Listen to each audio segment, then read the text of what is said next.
Hello, everyone. Good evening. I hope we are doing well. Please, if you can hear me, can you leave it at the chat so we can know if you can hear me, you can indicate. Okay. Please, you can. Thank you so much. So you can change your name, if you are a delegate from which country, Tanzania, Kenya, Nigeria, Zimbabwe, you can quickly change your name on the participants so we can know where you are joining us from. And you can leave a comment at the chat box so we'll know where you are joining us from. If you are joining us from Tanzania, you're welcome. From Palestine, you're welcome.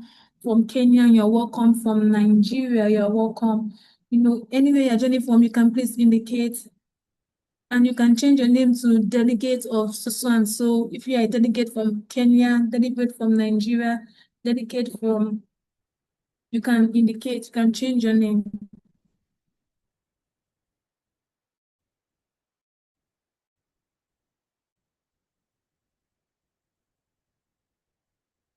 Okay, I want to officially, I want to officially welcome every one of us for this this summit is going to be one of its kind. So,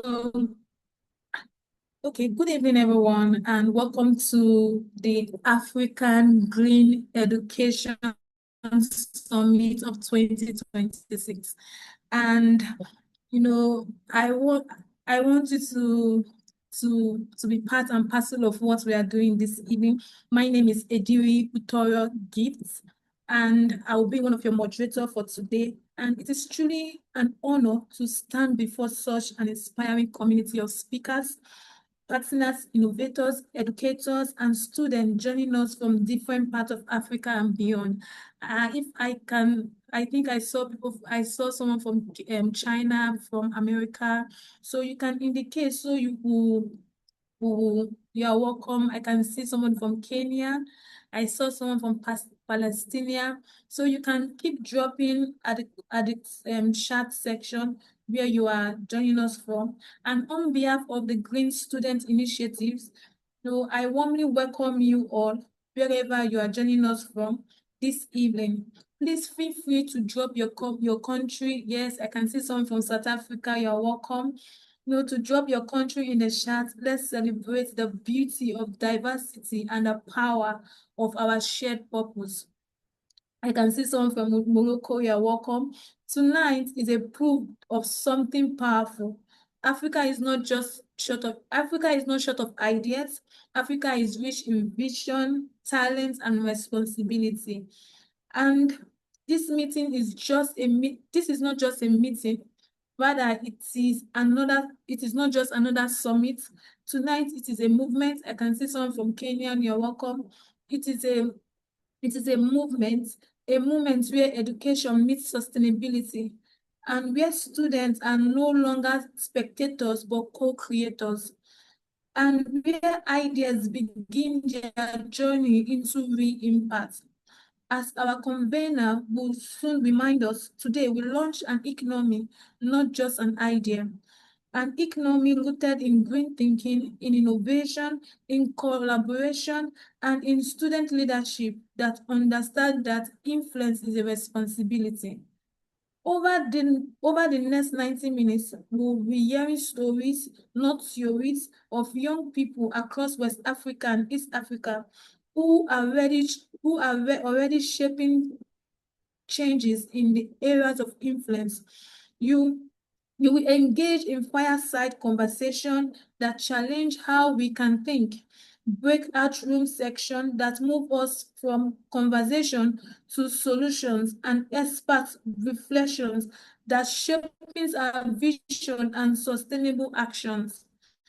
But beyond the agenda, I want you to remember that this AGES, that is African Green Education Summit, is not just an event you attend, it is a mandate you adopt. So as we begin, I encourage you to be present. Yes, I encourage you to be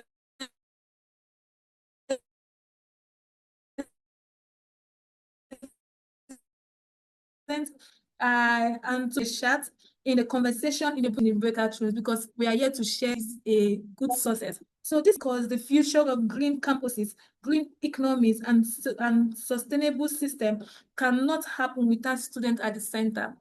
Once again, welcome to Ages 2026. So let's build together boldly, let's think green, let's make history together. And now now it is my honor to invite our convener to officially open the Green African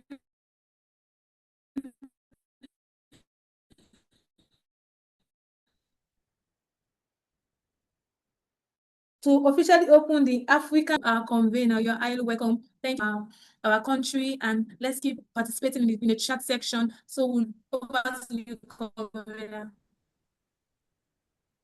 Yeah, thank you very much, Toro, for the amazing contribution. Distinguished delegates, partners, and also students. Thank you for joining Edges 2026. This is a truly a transformative moment for us as young people. Guided by the International Education Day, the theme is the youth power in co-creating education. That's why we created Edges 2026, so that we can redefine on how young people act in the areas of influence. You joining today at Edges 2026 is a true reflection of how leadership looks like. And it is the first step in co-creating in your campus and your areas of influence. During this conversation, you'll be able to dive deep into not just discussions, but into mandates whereby you can able to meet various young people who are doing amazing work at their communities. And also not just meeting, also co-creating and also contributing to ideas. Use this summit not just as an ordinary summit. Use it as a stepping stone for you to grow and also co-create in your areas of influence. We'll be having amazing conversation. We'll be starting with an amazing panel of discussion from our various speakers, all the way from Paris to Kenya and also to South Africa. We have amazing speakers who will be sharing insights in action, in policy, and also in finances. After that, we'll be having discussions whereby young people will be joining various strategic hubs, not just joining, but also contributing to discussions which are whereby they'll be able to get experts from our experts will be joining us. And without doing that, without wasting a lot of time and also without wasting a lot of time and also welcoming our partners. We have our partners who will be joining us, who will be working with in this year as Green Student Initiative in attaining our mandates. Because for us, Green Student Initiative, we believe in one thing. We cannot co-create alone. We co-create with other partners because working alone, we cannot be able to achieve our mandates. That's why today we have gathered here so that we can be able to shape the future and not just by words, by knowing our mandate as young people. So I would like to invite young people who are doing amazing work in the community. And I will start with a young person from Kenya, Mr. Nixon, who will be sharing his experience and why does it matter. Welcome, Nixon.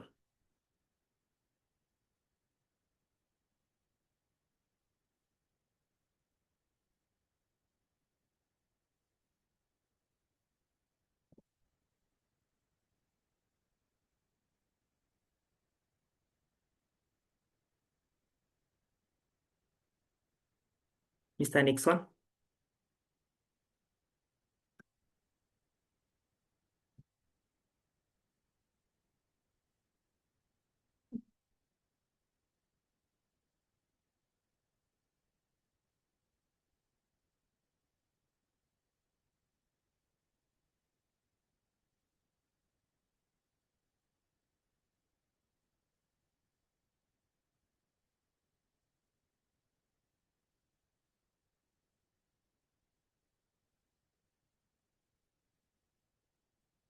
You can unmute him. You can just raise your hand so that we can see you. And unmute you.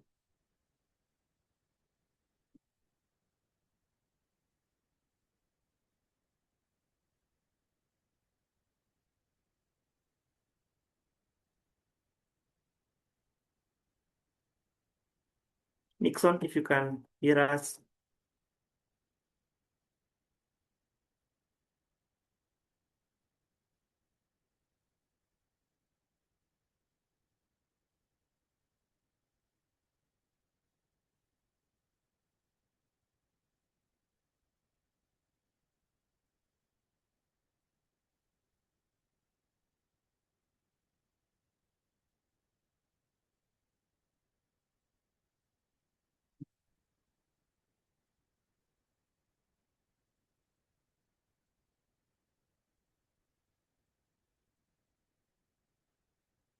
And just raise up your hand so that you can assist you in your meeting. So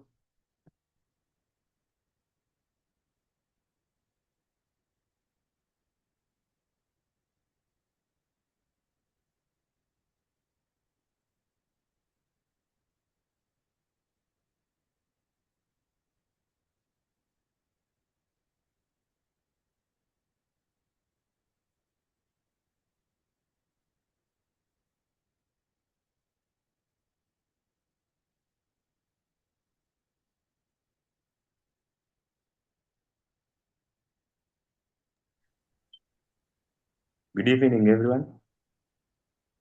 yeah, we can hear you. Thank you.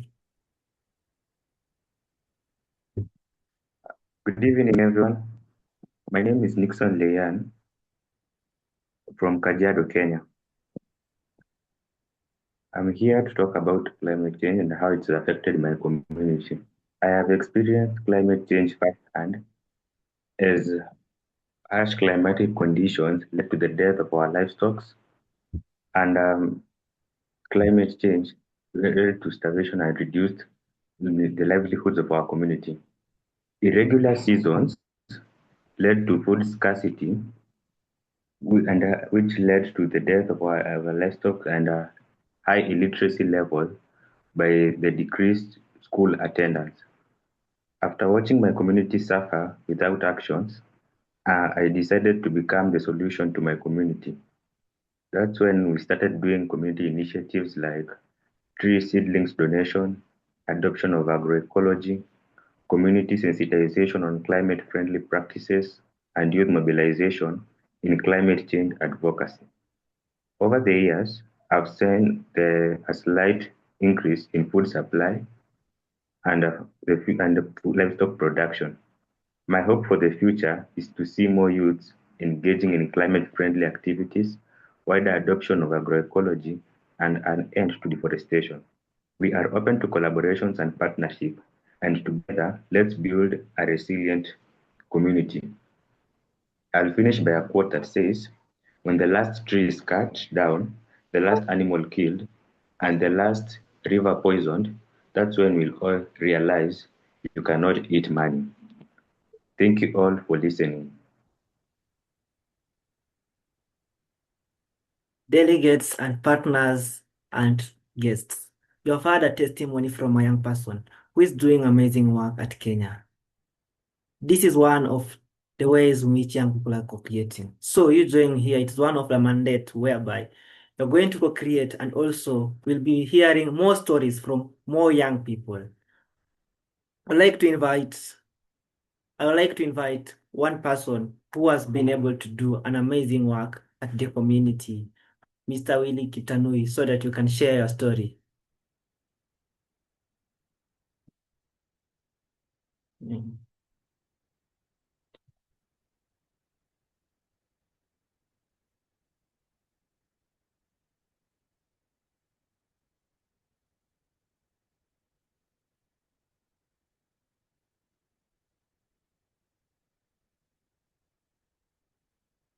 Yeah.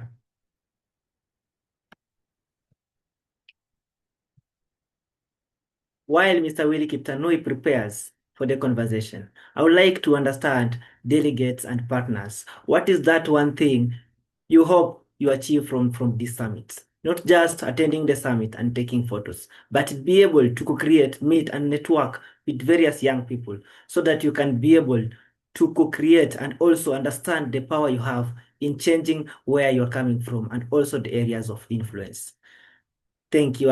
And before I finalize, I would like officially to open this summit and let's engage, let's have conversation, and let's shape the narrative because we as young people, we have the power to change the status quo and create a green economy for us and for all of us. And thank you.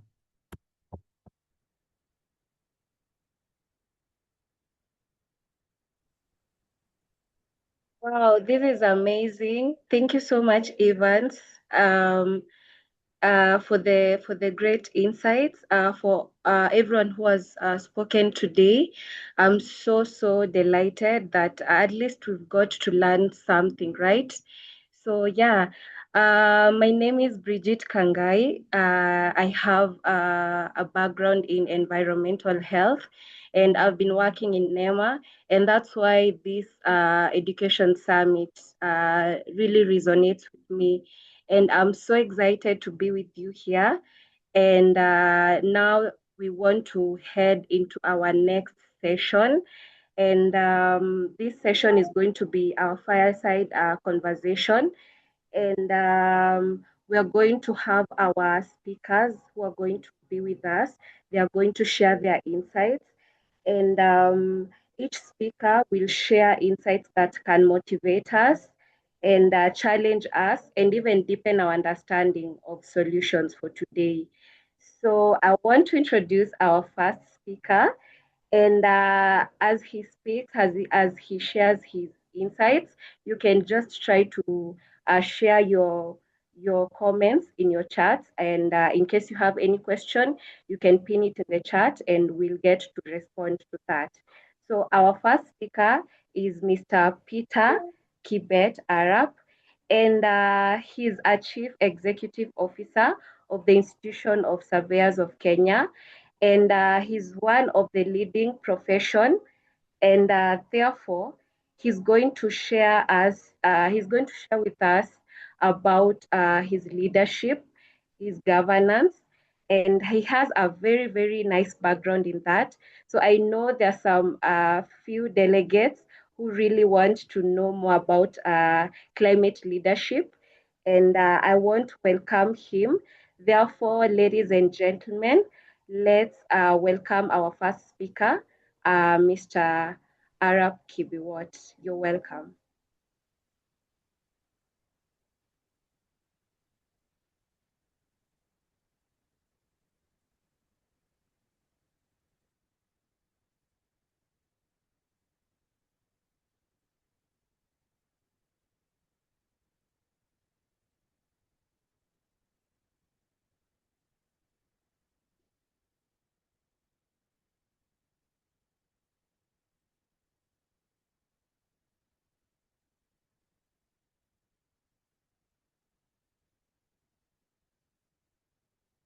Evans, kindly unmute him, please, so that.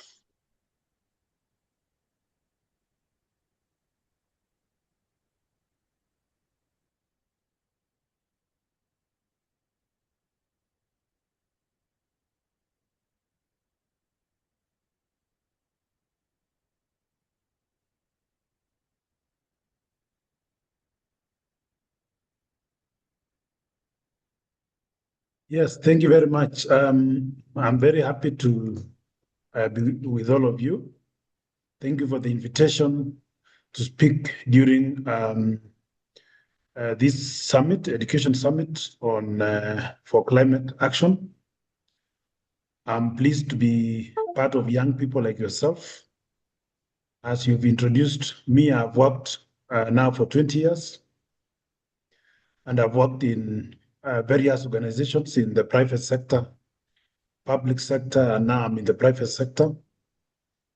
And I'm a champion of climate action. Most of you will see that I'm wearing the SDG symbol, which is normally given if you are a member of the Global Compact Kenya Network, which is part of the United Nations networks, championing issues to do with climate, among other things. So it's important that I'm privileged to speak to you today, and I'm happy to hear from young people. I've been able to read various students or young people who are engaged in various organizations trying to champion the cause for climate. And I've seen that you're talking about moving from dialogue to action, because if you have ever read or if you've come across the poem Development Set, if you've been able to look at it, and I hope you can later on Google and read the poem Development Set by Rose Coggins, 1976, you'll realize that the world is full of meetings and conferences and seminars in big hotels. And Rose Coggins actually criticized the same and said that, well, there's nothing wrong about meetings, but we need to move to action. Like, for example, in 2015, COP, I don't know, is it COP 21 or so, we came up with Paris Declaration or the Paris Agreement, which has a lot of way forwards, and it has a lot of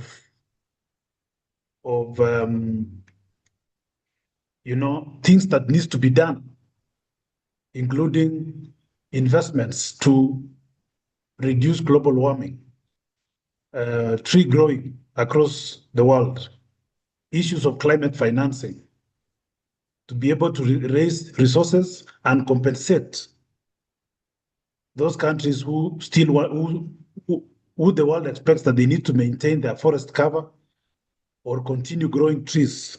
Because in other countries, if you've traveled to Europe, you find that they might not have enough sufficient space to grow trees anymore. And they have a lot of industrial activities which contribute to global warming or the emission of greenhouse gases.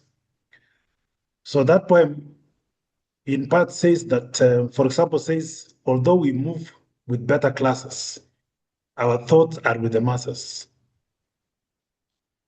We discuss malnutrition over coffee breaks. You see, if you are flying first class airline to a big meeting in New York or a big meeting in Paris or wherever, it is not really true that your thoughts are with the masses. You're just enjoying your first class flight and you can't wait to arrive to attend into that conference. So I really believe in the theme that you have put in place, that we need to move from dialogue to action, put more emphasis to action. Before I came to where I work today, I was the MD or managing director of a utility company in Kenya. Utility company dealing with water supply.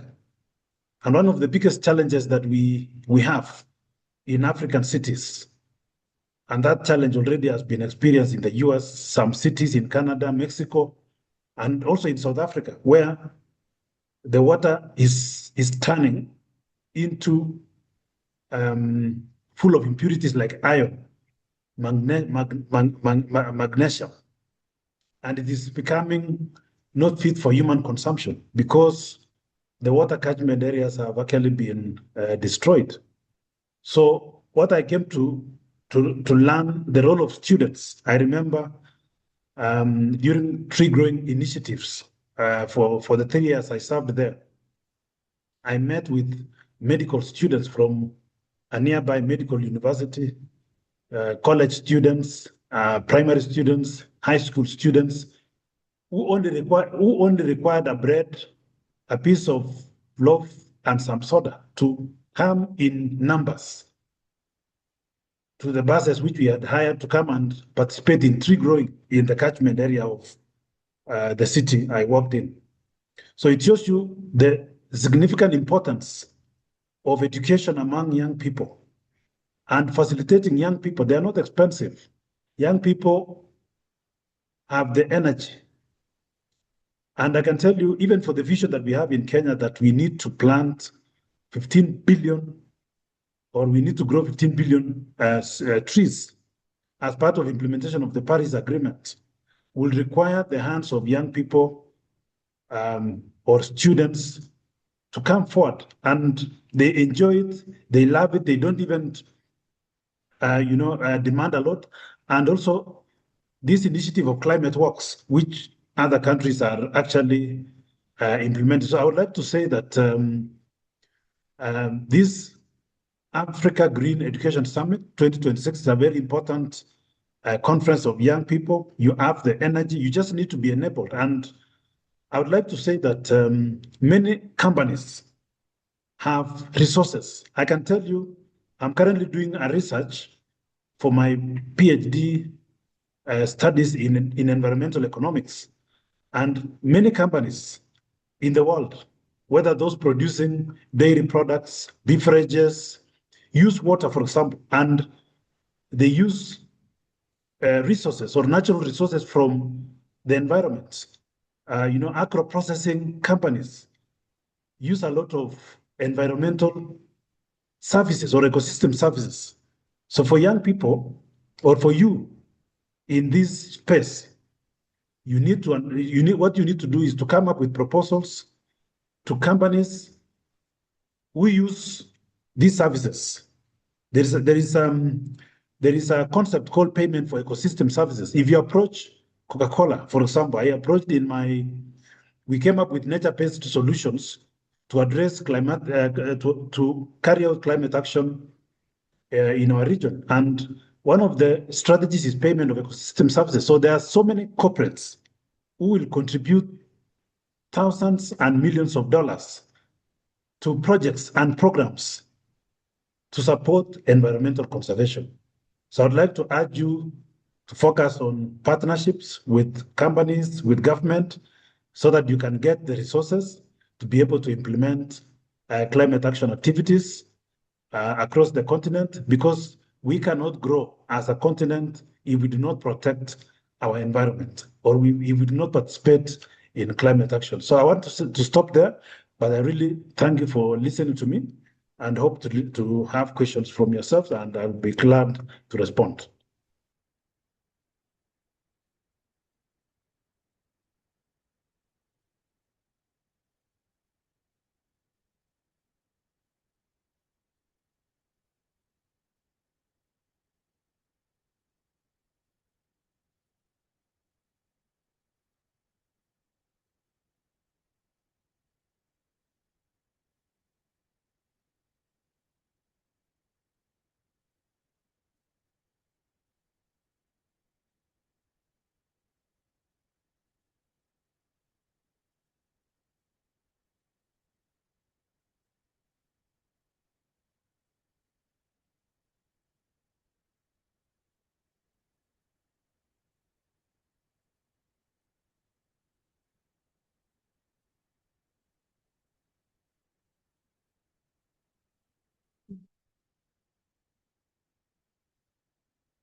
Yeah, thank you. I think the moderator is having some challenges. So thank you very much, Mr. Biot, for the amazing contribution and also opening up for the young people.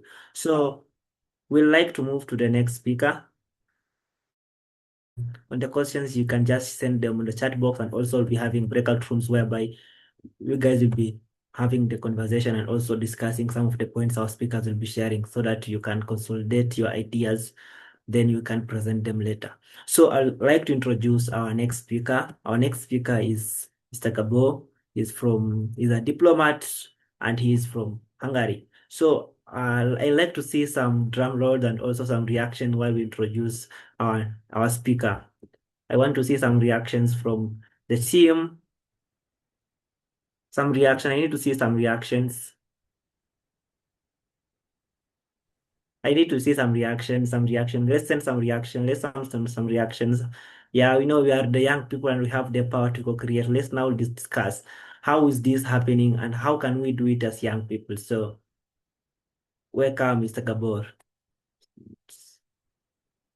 Thank you very much, Evans. Thank you very much for giving me the floor. Can you hear me? It's okay. Yeah, we can hear you clearly. Okay. So thank you very much for the invitation, Evans Kiriga, the convener of this event and the initiator of the summit. I'm really happy to join this in my capacity as advisory board member of the Green Students Initiative.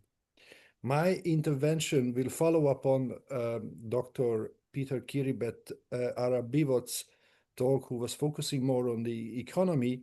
I will be more focusing on education and heritage, and especially with digital tools and with artificial intelligence. Let me start with a simple observation.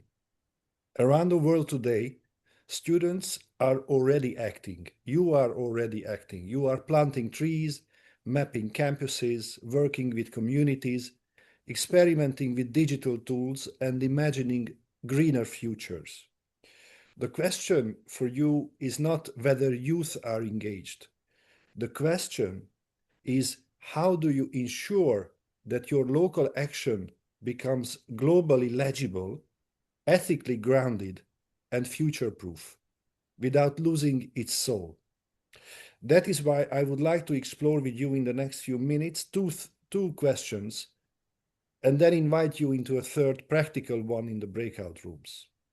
So the first question I was put to is about strategic alignment. If you want GCI's local action to be legible and scalable internationally, what global frameworks should we anchor it in? How does that change the way you design your projects? And this is not about bureaucracy, it's about translation and alignment. Local initiatives often fail to scale up, not because they are weak, but because they are spoken in a language that global systems, multilateral system cannot read, and therefore you lack alignment with them. Global frameworks are not rigid cages, they are grammars. Think of, for example, UNESCO, with which I have been working with for 25 years, not as a single institution only based in Paris, but as an ecosystem of entry points. For example, World Heritage Sites, where cultural and natural value is recognized at the planetary level, living heritage or intangible heritage, where communities themselves are the bearers of knowledge, or UNESCO Global Geoparks, where geological values, education, and sustainable development meet. And yes, also programs like World Heritage Volunteers or associated schools, where your stewardship, youth stewardship is already structured and recognized. Now, here is the key point. The moment you anchor a student project in one of these frameworks, the project changes even before it begins. But how? First of all, you stop designing for visibility and start designing for legitimacy. You move from one-off activities to processes that can be documented, reported, and shared with global audiences. You automatically involve local authorities, site managers, elders, schools, and knowledge holders. And you shift from merely doing good to taking responsibility in alignment with global normative frameworks of UNESCO and other agencies, maybe. In other words, you move from being participants to becoming temporary stewards. This is not about becoming institutional, it's about becoming readable across borders, across continents, and across communities. Because if your action cannot be understood by others, it cannot be protected, upscaled, replicated. So this was the first question about alignment. The second question is about ethical narrative stewardship and artificial intelligence. So this is here, I want to slow down a little bit. What is the difference between collecting data and safeguarding the soul of a place, the genius loci. What is the first ethical rule before using any digital or AI tool? We live in a time where data is everywhere. Sensors, maps, dashboards, large language model. But let me be clear. A place, be it a World Heritage Site, a geopark, it is not only a data set. A community is not raw data for extraction or content. A campus is not a platform. Data answers the question, what is there? But the soul of a place answers a different question. What matters here and to whom? What is the meaning here at this place? And that difference is ethical, not simply technological. And this leads me to the first ethical rule I would like to propose, especially when artificial intelligence is involved. Nothing about a place should be digitized, narrated, or modeled without the free, prior, and informed consent and interpretive agency of the community itself. You can call it digital sovereignty. This is also the starting point of our Sofia AI Ethics Manifesto that we developed in the National Commission of Hungary. And the key sentence is this: AI must enhance human dignity, cultural meaning, and shared responsibility, never replace it. I don't know if we can share my slide here. I prepared for you one slide. I sent it to Evans, or shall I share from my computer? Evans, can you share the slide, or is there a technique I can? Yeah, I think you are started to, yeah.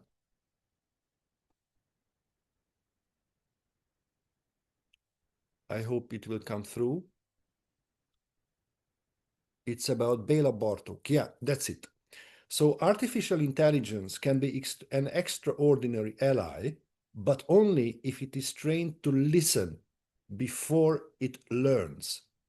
I often explain this through Bela Bartok, the Hungarian musicologist and composer, and his method of fieldwork.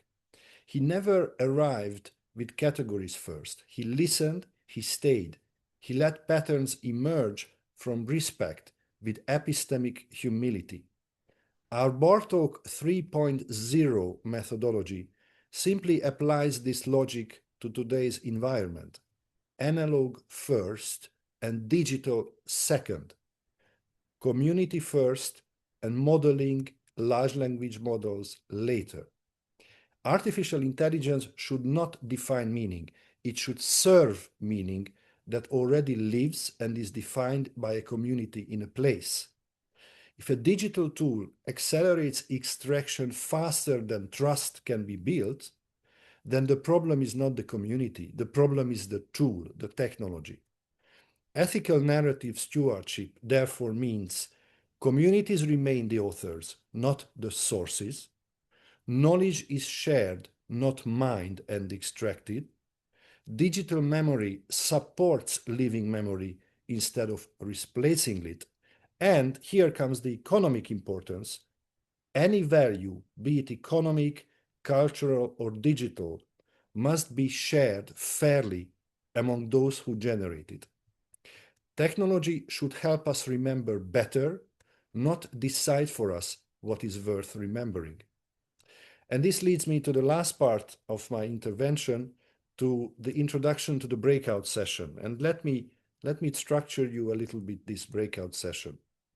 All this may sound inspiring, but inspiration without structure may disappear very quickly. So I want you to invite to move from principles to practice. In the breakout rooms, you will work on one concrete task. That is, draft 3 clauses, 3 paragraphs for a partnership MOU, Memorandum of Understanding, between your organization, be it Green Students Initiative or another initiative that you have locally, a university or a school, and the local community. The clauses should ensure 3 things. The first of all, alignment. This is the key word. alignment with local authorities, with schools, with relevant national or UNESCO-related procedures. Second, governance and accountability. Who decides, who oversees, and who reports? And the third, community consent, ownership, and benefit sharing. Not symbolic, but real. Ask yourself very simple but powerful questions. Who can say yes? Who can say no? Who benefits and how? If these questions are not answered in upstream before work begins, then they will eventually be answered by power struggles instead. So, in closing, I would like to conclude with this. Education today is no longer only about skills or degrees. It is about learning how to care for places, for stories, for the environment, for futures we will not fully control. If you remember only one thing, ethics is not a constraint on innovation, it is what makes innovation trustworthy. And if you can do that with clarity, with humility, and with courage, then your local action will truly belong to the world. Thank you very much, and I look forward to what you will build in the breakout rooms. Thank you very much.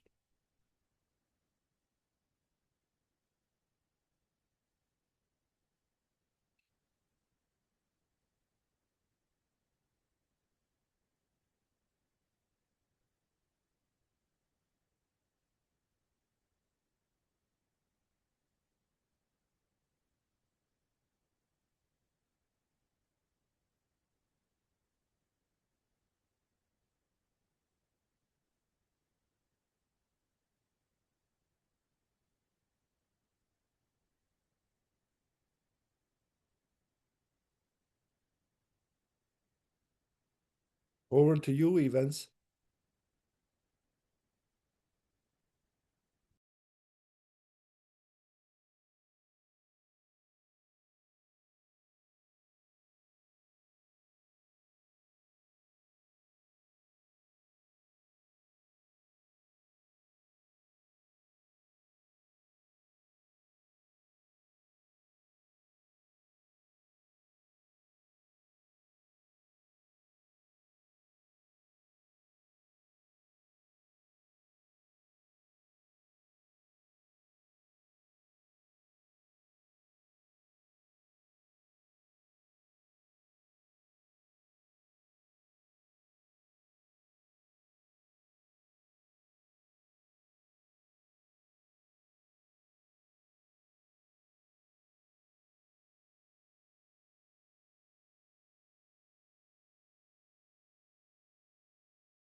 Sorry for the technical hinges. That is really, really amazing.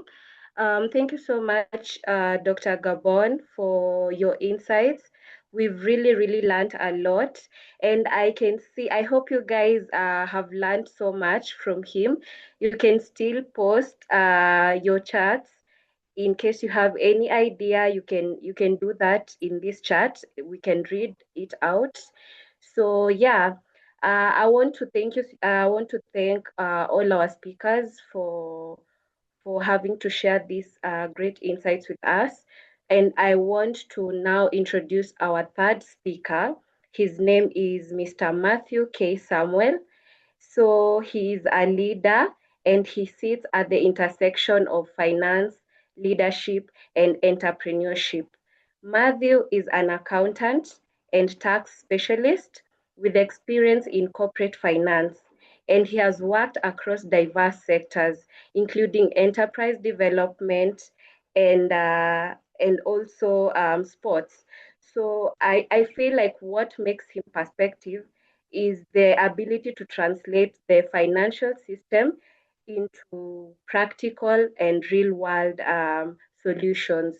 So, yeah, I want you guys to help me welcome him so that at least he takes us through what he wants us to learn today. And yeah, you're very, very much welcome, Mr. Matthew.